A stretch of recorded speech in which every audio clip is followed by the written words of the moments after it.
So it looks like Glass Joe still want him some. But let's take some clips of what you had said, not out of context, right? Exactly what you said, and I'll counter each and every one of them. Easy as pie. Let's start with the first thing you start talking about when it comes to me using memory and numbers, asking, should I be using numbers or not? Well, actually, no. A generation is defined by the time period when it was released. Really has nothing to do with horsepower.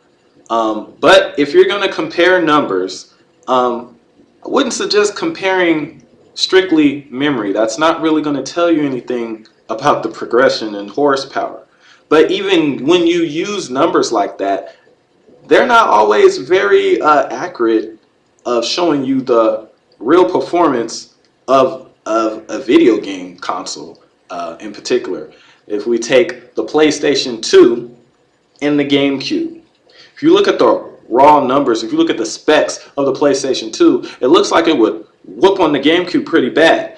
And we all know that didn't happen. Okay, so the guy who says, numbers, they're not really going to show you exactly how things were, and they're not going to show you the horsepower of the console.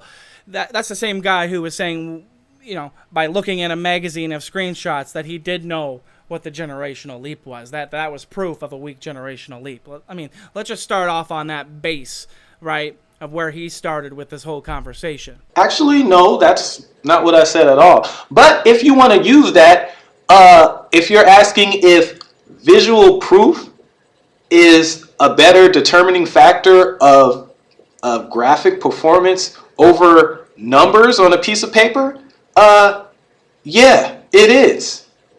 Now, I'm so dumb to use memory, right?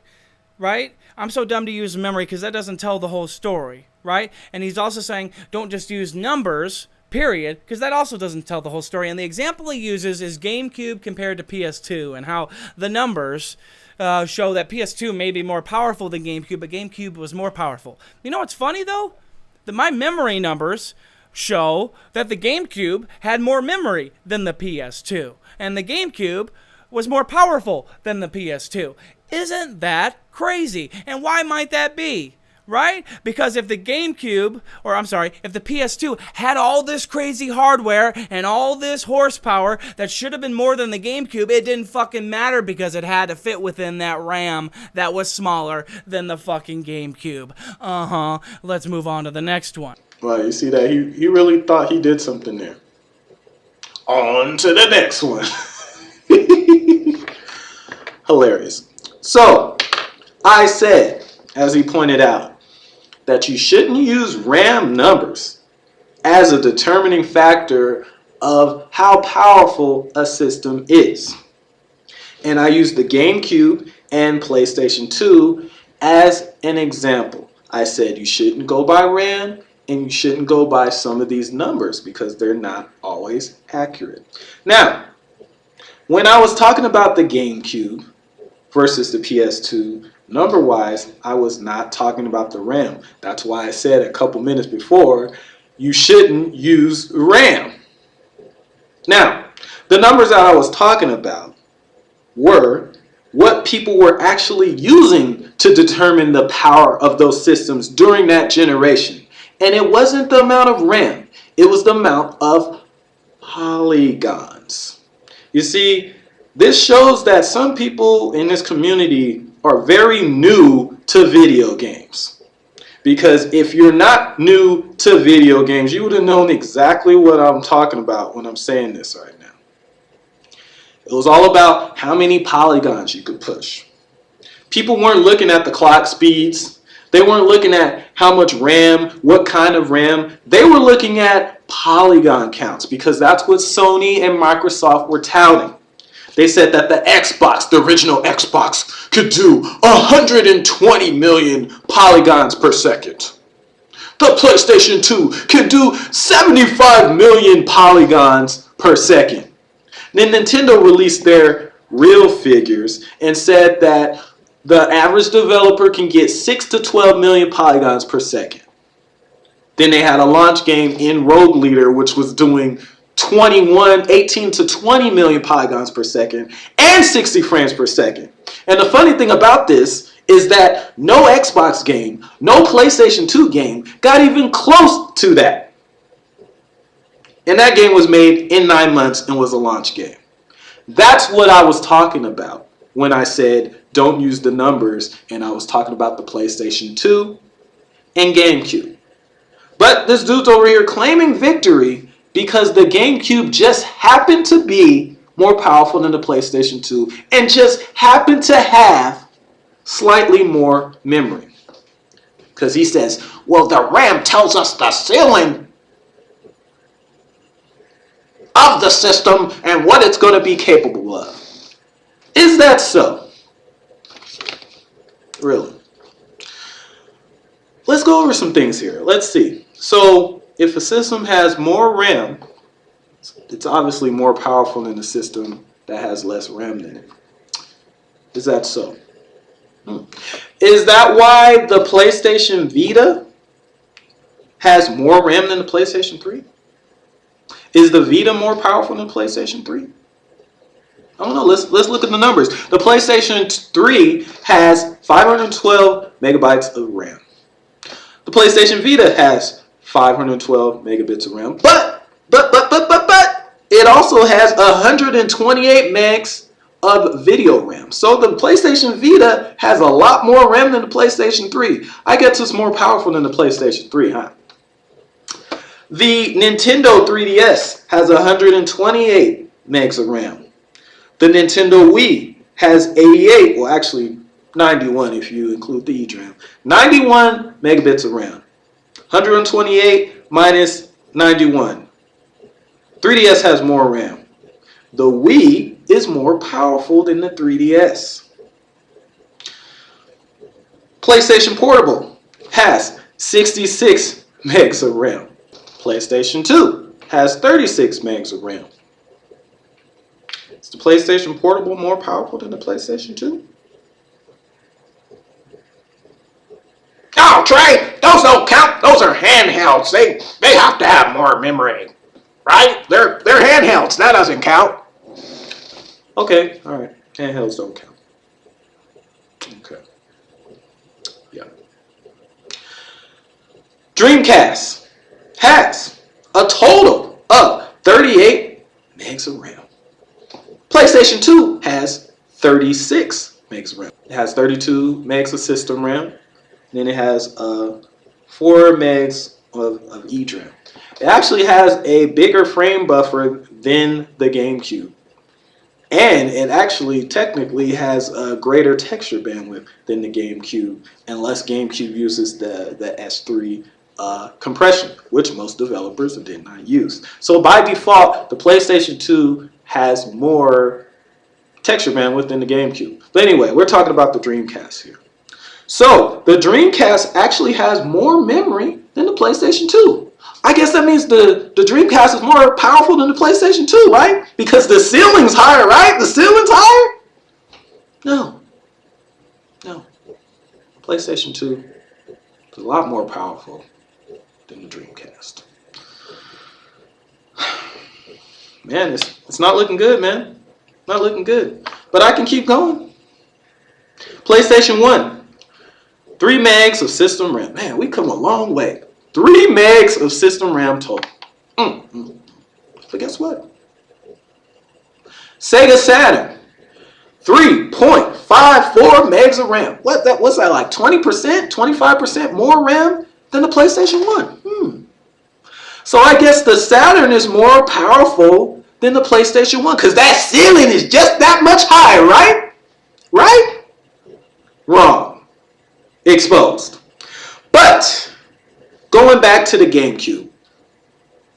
Oh, the GameCube has more RAM than the PlayStation 2. Because the ceiling. This is the GameCube ceiling. This is the PS2 ceiling. You see? Well, we're talking graphics, right? So let's get technical for a minute. Now, the PlayStation 2 has 32 megs of RAM plus 4 megs of eDRAM, so that's a total of 36 megs of RAM. The GameCube has 40 megs of RAM plus 3 megs of each RAM. Now, you want to say, oh, GameCube has more. The main pool has 40 megs of RAM. That's more than 32. You're wrong, Trey. You're wrong. Actually, no. We're talking graphics, right? Graphics? Well, here's something you probably don't know. Out of that 40 megs of RAM on the GameCube, only 24 of it is actually usable for non-sound. Yes, 16 megabytes of that is auxiliary RAM and is only usable for sound because it's too slow to be used for anything else. So technically, the PlayStation 2 has more memory usable for graphics, for gameplay, than the GameCube.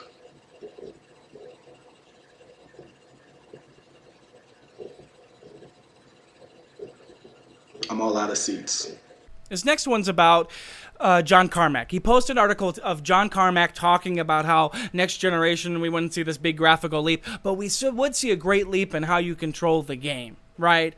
And I was making the point of he's trying to sell virtual reality to everybody. That's why he would say what he's coming up with is the most important thing in the next gen. No. Carmack has been saying this for years, for a very long time. And the fact that you would question somebody like John Carmack, who is like pretty much known as the forefather of the freaking polygon, and try to say this man is doesn't know what he's talking about, just saying this because he wants to sell dudes virtual reality helmets. Dude, really? Did you look at what he said a few years ago and look at what's exactly happening right now? He made that statement not because he was trying to pitch his virtual reality helmet. He said that because at that time, everybody was under the impression, or the people that don't know what they're talking about were under the impression that, oh, next gen, everything's going to be 1080p, 60 frames per second.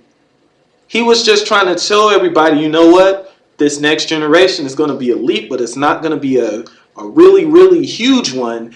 And you might want to keep those 1080p and 60 frames per second on every game dreams in check. And if you look at the games that have been shown for the PlayStation 4 and Xbox One, he nailed it. He nailed it. How many 1080p 60 frames per second games are there on the PlayStation 1 and PlayStation 4? Remember when the Wii U came out and everybody's like, oh, it's not in the next gen system. These games are 720p. It can't even do 1080p 60 frames. And then the PlayStation 4 and Xbox One is barely even doing it. We got Rise. Rise is supposed to be the graphical showcase of the freaking Xbox One. It's made by Crytek. Crytek, and it's 900p. John Carmack nailed it. And then Trey decides to pull what he thinks Sony has been saying out of his ass. Except that's the same exact thing Sony has been saying it's all about connectivity and the different ways that you can play your game and relieving developers of restrictions. Pay attention. Now he makes it sound like everybody thinks or knows the PlayStation 4 is going to be really weak hardware compared to the other consoles, and that Sony's been making excuses for it by diverting their attention from the lack of what PlayStation 4 can do and how they've been pushing people to look at, gameplay with, different controllers or virtual reality or something. And he does this by showing Sony isn't trying to use as a way to get people to look elsewhere. They are also, yes, doing virtual reality, but they're not telling you, don't worry about how we're not going to be graphically powerful. Look at this instead. They're saying, hey, we're going to have all this graphical power, and we're going to be able to do virtual reality as a possibility. That's two different things, my friend. What? What are you talking about? You see, in the beginning of this video that I'm actually responding to, he's talking about how I was using his footage to take things out of context, which I wasn't. But then he's doing the same thing that he's accusing me of. Where in that clip that you showed Did I say, oh, Sony's trying to hide the fact that their graphics aren't good by touting these other features? That's not what I said. Now, what you need to do is do freaking research. Did you even watch Sony's press conference unveiling the PlayStation 4? Have you read interviews of Sony executives on what they think is the future of the PlayStation? When they ask them a lot of times what is next gen, they say, oh, it's not just about graphics. It's about connectivity. It's about communicating with your friends list. Like, I'm not making this up. How about you do your research, go back, read some interviews, actually watch the press conferences, actually pay attention to what you're watching in the press conferences, and then get back to me. We're getting back to the Killzone development cycle discussion or whatever, right? Where I say that Killzone 4 is a launch title. If you watch my video just from earlier today where I was responding to Shoki, I think I made the point very well that they didn't know about the full specs of the PlayStation 4 until this year, the same year they are releasing Shadowfall, Killzone Shadowfall. They didn't know until Sony made their announcement in February that it was going to have 8 gigabytes. That's because that 8 gigabytes thing was a last minute thing that they changed. The developers knew everything else about the system. They knew what kind of GPU it was going to use, what the GPU could do, what kind of CPU it could use, what the CPU could do, the clock speed of the CPU, the clock speed of the GPU, everything else. That going from 4 gigabytes to 8 gigabytes was a last minute decision. These specs, outside of that last minute RAM increase, have been set in stone for a very long time. But this is what the guy's trying to claim. Listen to this guy to try to claim otherwise. Listen to this guy try to claim that they knew this whole time when we know for a fact that Sony kept the memory under wraps. So you think that this time last year, these developers had no idea what the specs were going to be on the PlayStation 4 and Xbox One, even though they were developing games for the system? Let alone the fact that these specs, these final specs, confirmed specs of these systems were pretty much confirmed over a year ago.